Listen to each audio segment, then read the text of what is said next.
Hey friends, Abdul El-Sayed here, running for governor of the state of Michigan. I'm a doctor by training, public servant, and a former educator. And I'm running because we need to get back to the ideal of a government for people and by people. Abdul, it's a pleasure. I'm a big fan of yours. I really admire the work that you've been doing in the community. Let's get right to it. Detroit is one of the most economically deprived cities in the country.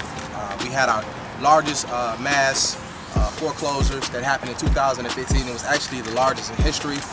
We've had mass water shutoffs. Roughly 1/3 of the city has been experienced water shutoffs. So there's a couple of questions that I want to ask. I've knocked on pretty much all around the city of Detroit, thousands of doors, and I understand the grievances of the people. So let's get into the housing, affordable housing. City of Detroit, there's been many people that feel that it's been gentrified. There's a lot of good development that's coming to the city, particularly in downtown, but it seems that people are being pushed out because they can't afford the rising of the prices, and also they're not getting enough jobs. According to the 139 square miles data report, there's only one job available for every 30 citizens in Detroit. That's not enough. So when we're talking about affordable housing, what can we do for that? Yeah, so look, here's a crazy statistic. 36% of owned homes are going to be foreclosed upon in the next year. And the reason why is not because people can't afford paying their mortgage.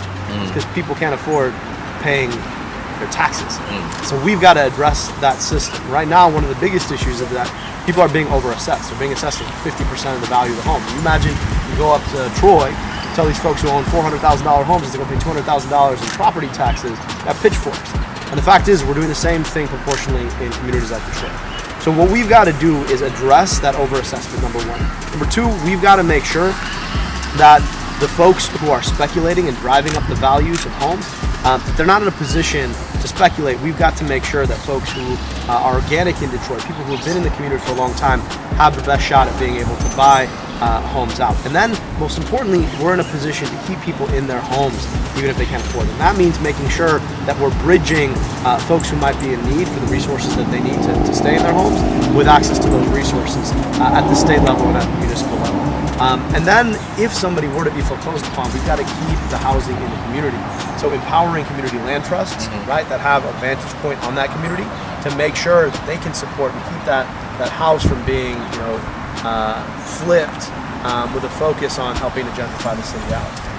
And so we've got to make sure that the folks can afford the homes they own. And the other side of that is also renting. Right now, the state preempts any sort of access to rental support, to rent control, and we want to undo that law. We want to make sure that local communities can actually enact rent control, because it's one of the most important things we do to keep renter-occupied homes affordable. We also want to pass a renter's bill of rights. That means it empowers renters over landlords who might be looking to flip them out, right, to replace them with somebody who's paying a higher wage. And any development that happens in the city of Detroit has to be done equitably, has to include real affordable housing, not affordable housing that's sent to the floor of the people who live there, right? Meaning that affordable ends up being $3,000 a month. That's ridiculous. But truly affordable housing, because as we're seeing these developments, we got to make sure that those developments aren't the cause for people to be kicked out of their homes and this mass gentrification that can happen. I also just don't believe that the demolitions program has been in the best interest of the city. Right now we're using hardest hit funds that were meant to empower people to stay in their homes to break homes down. And that just doesn't make sense. Plus the fact that when I was at the health department, we audited that program and showed that it was exposing kids to lead, and yet this administration under the current mayor continues to demolish those homes, and it's wrong. And so we've got to move up and move forward on policy that puts the state in a position to be able to empower homeowners and to stay in their homes, and empower renters over landlords who might not have their best interests in mind. So what you're saying, Abdul, particularly, is that some of the money that's being allocated from the U.S. Treasury that's going towards, demolition, you would probably try to make sure that most of that advocate in terms of most of that money being, used to keep people in their homes. Keeping them in homes, right. What it initially was used for. Okay, that's what it's supposed to be used for, right? And look, I think in certain neighborhoods, demolitions are a good thing. I think they make sense in certain neighborhoods. But let's be clear, the idea that somehow you're going to demolish a bunch of homes in these neighborhoods, sell them as bigger plots to folks who might want to buy up so that they can build themselves a new home and then in effect gentrify the space, and usually sold to developers, I don't think that's a system that's in the best interest of the folks in the community. And let's be clear about something. Yeah. Right now, the question is what's the future of Detroit, right? And who are the future residents of Detroit? And you know, I happen to be in medical school in New York, while Harlem and Washington Heights were going through some of their worst gentrification. I remember watching a Whole Foods open up in Harlem and be like, man, that's a kiss of death, right?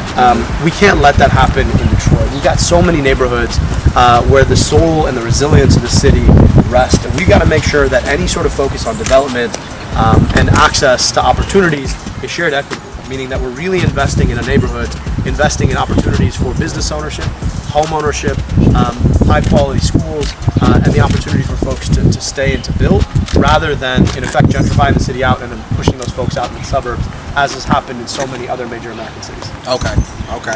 Okay, so let's jump to the next question. This is something that's been very prevalent in the city of Detroit, something that when you look at the demographics of the city of Detroit, a lot of people don't even use the Detroit address because they don't want to pay for these rates, and it's the auto insurance. Yeah, it's crazy. That's a huge, big thing in Detroit right now. Redlining. Some people around Michigan don't believe in redlining, but Detroit is here. We definitely believe that it's been redlined because our rates are the highest in the country. Abdul, what can we do to change that? So just the nature of the problem, people in Detroit pay fivefold the national average in auto insurance. 50% of Detroiters drive dirty because they can't afford something as basic as auto insurance. We got to address this, and we've got a 4-part plan to reverse the rates. Number one, no more redlining. There have been bills pushed that we want to put our shoulder into that would make it illegal to use information about anything other than your driving record and whether or not you're older or younger than 25 to make decisions about what your rates should be, right? That's number one. Number two, we need a Truth in Insurance Commission. What would Truth in Insurance do? We put people like you in positions to hold the auto insurers accountable. How much money are you making? How much money is in the catastrophic claims fund? How are you creating the formulas that are setting people's rates, right? And we got to be able to hold them accountable. Number three, there's a tremendous amount of exploitation in the system. And the three biggest exploiters are the auto insurers, the hospitals and doctors, and the trial lawyers, right? Why? We all know what the auto insurers are doing, right? They make these rates. We don't know how much money they're making. We know it's a lot. Number two, though, the doctors and hospitals are charging huge amounts for health care on auto insurance. And they're charging way more than they would charge health insurance or charging Medicare or Medicaid. So we've got to set a schedule that's consistent with what the Medicare rate is at some proportion, and then we've got to hold them to it so they're not nickel and diming auto insurance and then driving up the rates for everybody. Okay. And then lastly, it's the trial lawyers, right? Exploiting the system, right? You got injured in an auto accident, we hear that all the time. And then these folks prey on these people, telling them, oh, you're going to have this huge payout. But really, you know who always gets paid? The lawyer always gets paid by the auto insurer, which drives up the rate for everybody. And then lastly, we're one of the only states in the country that asks auto insurance to be health insurance too. So we've got to stop doing that. How do we do that? Pass universal health care. Everybody has health insurance. We let auto insurance go back to being auto insurance, right? And the rates go down 60% there. Okay. So we've got an opportunity to comprehensively change the system. Now, there are other plans on the books, right? And I have some issues with those because what they end up doing is shunting poor people into worse services. I just don't think that's fair. I'd rather have the structural fix that allows everybody to have high-quality auto insurance and at the same time brings down those rates for everybody by holding those industries and those corporations accountable. Okay. I love it. The next question that I have to ask you, this one is concerning businesses in the city of Detroit. Right now, when we're looking at it from a demographic aspect, entrepreneurship is always a major factor. It creates jobs. Right now, 39% of the entrepreneurship in the city of Detroit is by Caucasians, and then at 42% is Asians, and then only at 2% is African Americans. And here in the city of Detroit, 80% of the population is African Americans. So right now, we're over here off of Livernois in between 7 and 8 Mile. This is actually the largest black business district in the city, and actually it's the third largest in the country. What can we do for entrepreneurs, for minorities, to sustain their business and more opportunities for them to get grants and things like that to keep their business sustainable? Well, right now, Negus, we have an agency called the Michigan Economic Development Corporation at the state level. MEDC is supposed to be the business hub and business investment hub for the state. But you know what it ends up doing? Ends up being a vehicle for passing off huge subsidies to big corporations that are usually multinational corporations, rather than investing in small business and entrepreneurship opportunities in the state itself. And I would rather take the MEDC from being this subsidizer of big corporations. I'd rather it take that money and start investing it instead in the ability to implement and build a small business and incubate it, and then the ability to scale that small business into a medium or even a big business. But we've got to be focused on geographic diversity, right? Right now, we don't have the opportunity to do that, right? So if we're really thinking about investing locally in the neighborhoods where African American folks are, then I think we have the opportunity to really invest in the opportunity for business ownership in the African American community, so that the wealth stays in the local communities rather than being siphoned off to some corporate headquarters somewhere else, right? You think about opening a coffee shop, right? You can imagine somebody opens a Starbucks, right? That Starbucks, 30% of that money is going out to Seattle. Imagine you just open up a mom and pop shop, that money's staying in the community. But we've got to give folks the early grants, the ability to move through the bureaucracy, to address some of the barriers that they might have, to build that business. And then if they succeed, then they've got opportunity to get another grant that helps them to scale that business. Maybe open up a second shop, a third shop, right? And it's not just food, right? You're talking about manufacturing, you're talking about artisan crafts, you're talking about retail. Those are all things that we can really invest in. Here's the most important thing. If we were to face tough financial times, the financial opportunity that the state of Michigan has everything to do with whether or not our economy is robust or it's not. And in 2008, when the economy went south, our economy wasn't robust to it because so much of our economy was dominated by these few corporations. So if they take a hit, then all of us take a hit. Rather than being able to say, well, look, we've got a diverse economy. Part of it takes a hit. There are other jobs here that sustain, so we don't get hit as hard. Okay, I love it. That's a great explanation for that.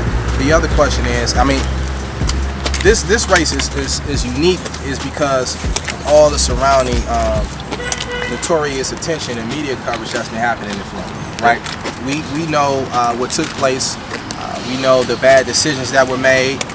How can we prevent something like that reoccurring? You know, I mean, what happened in Flint is a catastrophe, and this is something that's going to still affect children generations down. And we don't want to have another governor that's incompetent that makes those same mistakes and decisions. It was catastrophic. What are we going to do about this lead poison that we see in Flint? And then they just came out with a news article last year that showed that even in some pockets of Detroit, in zip codes, that there's still lead. And as you alluded to earlier in the conversation about years back, you have also shown that these were all things that could have been prevented based upon lead poison and things of that sort. Yeah, so I'll tell you this.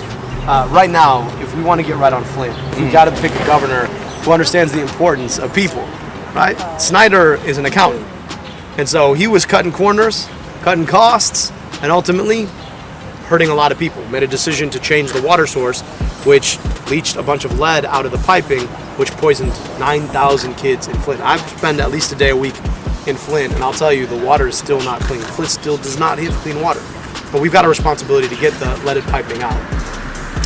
That, to me, is the most important thing. 12,400 pipes, they've got to be replaced. And frankly, in this city, we have lead piping too. We've got to do something about it. We've got to fix it. We've got a plan for a pure Michigan infrastructure bank that would create the financing mechanism to finally be able to do that over time. We've got to hold people like Nestle accountable. They borrow for $400 a year, unlimited amounts of our water, while people in communities like this one get their water shut off for $400 a month. And so we've got to force them to pay their fair share and be able to take that investment and invest in fixing the pipes across the state. But lead poisoning is not just water. Lead poisoning is also about housing. So if a house is built before 1978, the probability that there's leaded paint in the walls is nearly 100%. So we've got to be investing in real estate policy that protects people in their homes, whether it's on the real estate side, that if you're going to sell a home that's got lead paint in it, that you've got to be able to mitigate it, or if you're a landlord, that you're responsible for something that would happen to a kid in that housing. And then we've just got to enforce universal health care and access to early childhood education. It's the most important thing you can do to reverse the consequences of lead poisoning. So the minute I'm elected, we would appoint a Flint task force. Their number one job is to secure access to health care and education in the long term, and to get lead piping out of the ground. And then over the long term, we would have an office dedicated to lead poisoning in the state Michigan Department of Health and Human Services, and they would be empowered to promulgate rules around housing and around water protection. Okay, that's perfect. So making Flint a high priority. It's got to be. I mean, look, 4 years later, right? I think 1,550 days today. The standardized testing, I think it needs to be in, because I've taught in schools before. I taught in an African Center school in Detroit, Timbuktu. One of the things that I thought was a challenge is that when they do the assessments, when they do the grades, and basically on the schools and whether or not they should be on the priority and all sorts, they don't include the educational game, right? So some of these schools get students that comes in and they'll be like at a 3rd grade level, and they work be miracles, 6th grade, right? Yeah. They work miracles, right? So they may not get them at a 6th grade level, they may get them to a 5th grade level. Yeah. But two years growth in 1 year, and you're still punished for it. Yeah, accountability when we're talking about the schools. I mean, that's the thing. So number one, I don't believe in shutting down schools. It doesn't solve anything. Mm-hmm. Number two, right, when you look at what it means to have an accountable school, all of those tests, frankly, the only thing that really measure is poverty, right? I mean, if you want to be the best predictor of how kids are going to perform is poverty. And so what happens is, I mean, frankly, it is like the entire DeVos game. Their game is basically measure poverty from the schools, but don't actually correct in terms of investing more in that school. Instead, just shut it down so that a for-profit charter school can move in, take the building, make a ton of money, and is not even accountable to the same set of responsibilities as the public school. I mean, that's the whole point. How do we turn, frankly, public school for poor kids into a profit-making machine? It's disgusting. And that's the thing, right? Is you end up with schools getting shut down, for-profit charter schools that aren't any better, usually are worse. They're not held accountable in the same way, but somebody's making a ton of money off the money that we're supposed to pay to educate our kids, right? And that system's got to go. So, yeah, it's ridiculous. Oh yeah, it is. And so hopefully we get you in, because we got to do something. This can't continue to happen. No. Detroit scored the lowest in testing this year out of all the other schools in Michigan, and Michigan had one of the lowest scores across the country. So obviously we need more attention when it comes to these schools. I want to jump and ask you another question. This actually is my last question. Every time I go on doors, I knock on doors and I talk to people and I say, hey, what's one of your biggest concerns? What's your number one concern? They always say crime here in the city of Detroit. Crime is very prevalent. Robberies, things happen at these gas stations. People are very concerned about the safety and security in their city. What's your ideas and things of that in terms of helping out with that, particularly in areas like Detroit? Look, the biggest predictor of crime is poverty. Right? If you want to know the likelihood of any kind of crime happening in a community, ask yourself what the median income in that community is, right? And we don't want anybody having to resort to crime to be able to afford the basic things. And when we think about crime, oftentimes people think about these sort of, these folks who are living large on a criminal lifestyle. It's not normally how it is. It's mainly people who are just driven to the edge of poverty and have to try and make ends meet, so they resort to crime. And the best single thing we can do to address crime is to rebuild schools and to empower communities with access to locally owned businesses that create jobs. That's the most important thing we can do. In the short term, though, right, we have to change the way we police. And I think that the responsibility of policing is to police with communities rather than on top of communities. And those police should come from the communities that they police. That means that police should be focused on de-escalating, on trauma-informed services rather than throwing somebody to the ground. Now, I'll be honest, right? Like, as somebody who's been frankly abused by police, I know the experience of being a young person of color in the quote-unquote wrong place at the wrong time, and get my butt kicked by a cop, and or being in New York after I came back home from Oxford with a fancy doctoral degree, walking around in a hoodie after a workout, being asked to show what's in my bag. And he said, "What's your name?" I said, "I'm Dr. Abdul El-Sayed." He's like, "Don't be cute with me." I said, "I'm not." Right? You keep going, it's not going to end up the way you think it's going to end up. But I was empowered at that time. For so many folks, the heavy hand of the law is just a fact. And so we've got to change the way we police. And what I mean by that is, we're so focused on over-policing petty crime and under-policing serious crime that what happens is we basically tell people that their bodies are worthless. So we can come and violate your body whenever we want because we think you might have a gram of marijuana in your pocket. But then if somebody were to murder you, we wouldn't close the case because your body's worthless. We got to do exactly the opposite. Your body's valuable. And so we're not going to violate your body over something as stupid as a gram of marijuana. But if somebody were to violate your body, you know we're going to put all our resources to closing the case. If we do that, it fundamentally changes the conversation about crime because people feel like they're empowered and dignified.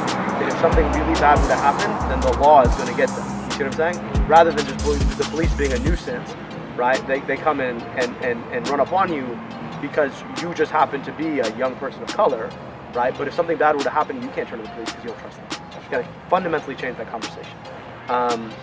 I think if we are serious about solving poverty and we're serious about policing in the right way, where we're really, really heavy on serious crime, somebody gets killed, somebody gets raped, right, and we're less focused on petty crime, we can change the crime conversation. Okay, and I love it. I think that's the best. I think that's the best direction because we need to look at preventative measures and not just band-aids and things that's already happening. Right. And if you look at any country, Honduras, anywhere where there's a significant high rate of crime, there's always a significant correlation of poverty. It never fails. And if we want to change crime, we have to take care of the economy that we live in. And it's not no coincidence that Detroit is one of the poorest cities in the country. It's also significantly also highest crime place in the country as well. So if we were to solve poverty, do the work on education, do the work on empowerment, jobs, and if we were to close every single case of murder and every single case of rape and every single case of violent crime, the whole conversation about crime changes tremendously, right? Because people know they're out here, right? So if you're going to let this whatever circumstance turn into violence, you know that the law is coming after you. But for the rest of the time, when you're walking around on the street, right, cops just, right, go have a great day. The relationship that we have with police has to change, right? And so much of it can change if we're willing to focus on the serious things, right? I don't care that some kids running around and got a gram of marijuana in your pocket. Okay, it should be legal anyway, right? Mm-hmm. Those aren't the issues that really create the kind of fear of crime, right? It's when somebody's out pulling some groceries out of the car and they get mugged. Right? Those cases need to be closed immediately, right? Rather than having a bunch of police run up a bunch of kids because they think that they might have some marijuana, right? I mean, it changes the perspective. The resources have to focus on the serious stuff and not so much on the petty stuff. My last question to you would be, what if for those who don't necessarily know who you are, and may not necessarily know your background, what makes you exclusively different from the other candidates? What makes you special? Why should people vote for you than the other candidates? I was never supposed to run for office. And my dad, if he knew that his eldest son would have run for office when he immigrated from Egypt, I think he would have stayed back home. I became a doctor because I wanted to heal people. And then I came to appreciate that the politics sort of made me sick. And that's what rebuilding a health department shut down when the city went through emergency management. Watching emergency management poison 9,000 kids in Flint, watching Donald Trump get elected, and then I had to ask myself what my responsibilities were. And that's when I decided to run. I'm the only person in this race with executive experience in government. I'm the only person who's not trying to self-fund or buy an election, who's not taking corporate money, right? I'm the only person in this race that has actually delivered for folks in this community, whether it's universal access to glasses in our schools, standing up to some of the biggest polluters who are poisoning the air our kids breathe, making sure our kids weren't being exposed to lead in their schools. I've delivered. As a young person who hasn't ever been part of the political machine, I think differently about what I'm about to do. And I think we need something different. If you're going to trust the same old people to give you some different kind of results, then it doesn't really quite make sense to me. We need new blood, a new perspective, a new approach, and somebody who's not bought off by the corporations to keep buying and selling politicians. I'm the only one in this race who offers that. And also, I don't care about the office, about the position as much as I care about the work. I mean, I was in part raised by my grandmother in Egypt, who never got to go to school, a literate African woman who always used to remind me that I was no better than any of my cousins, that I was the one who got to grow up in the United States, and my life is an accident of history. And, you know, opportunity shouldn't be an accident of history. It's something we create for people. And I've always believed that my responsibility to my opportunities and my privilege is to make sure that other people have it too. Not to go make a bunch of rich people richer, or you know, to while it away and living a nice life. I think it's about the work that we do. And at some point, right, I'm going to end up in some pot in the ground. And when I meet my whip maker, I want to be able to say I did my best with what I have. Wonderful, wonderful. Well, Abdul, it's been a pleasure. You have our endorsement, and we're going to make sure we do everything in our power to get you in office. We need you. All right? Thank you so much. Thank you so much. Appreciate it. It's her birthday, too. It's a Oh, good happy birthday! Thank you. Amazing! Yeah. Thank you. How old? Uh-oh. Never asked that question.